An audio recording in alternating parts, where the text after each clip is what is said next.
Nasaksihan ng GMA Integrated News ang ilang beses na pambobomba ng tubig at pagbangga ng mga barko ng China sa BRP Datu Sanday ng Bureau of Fisheries and Aquatic Resources o BIFAR sa Escoda Shoal.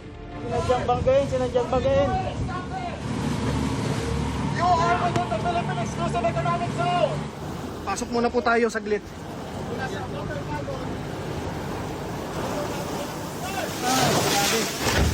Uy! Hindi maano to. Pasok ka. Sumabit. Sa anumang direksyon, may mga barko ng China na nagbubuga ng tubig at masyadong nakadikit sa BRP Datu Sanday. Sa bilang ng GMA Integrated News, hindi bababa sa 5 beses binangga ang barko ng BIFAR. Isa sa mga bumangga sa barko ng BIFAR ang China Coast Guard Vessel 21551. Ito rin ang bumangga sa barko ng Philippine Coast Guard na BRP Bagakay noong August 19 ng madaling araw.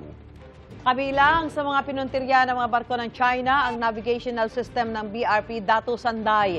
Sabi rin ng National Security Council, nagka-engine failure ang BRP Datu Sanday kasunod ng pagbangga at pambobomba ng tubig. Dahil dyan, dinatuloy ang pag-resupply ng diesel, pagkain at medical supplies sa mga mangingisdang Pinoy roon.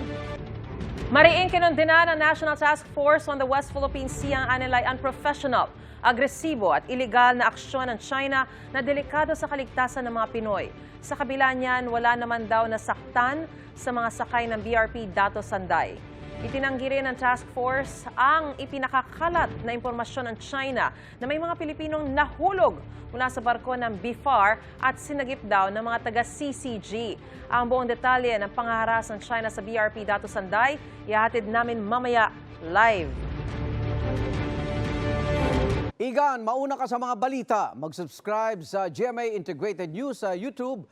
Sa mga kapuso abroad, subaybayan nyo kami sa GMA Pinoy TV at sa www.gmanews.tv.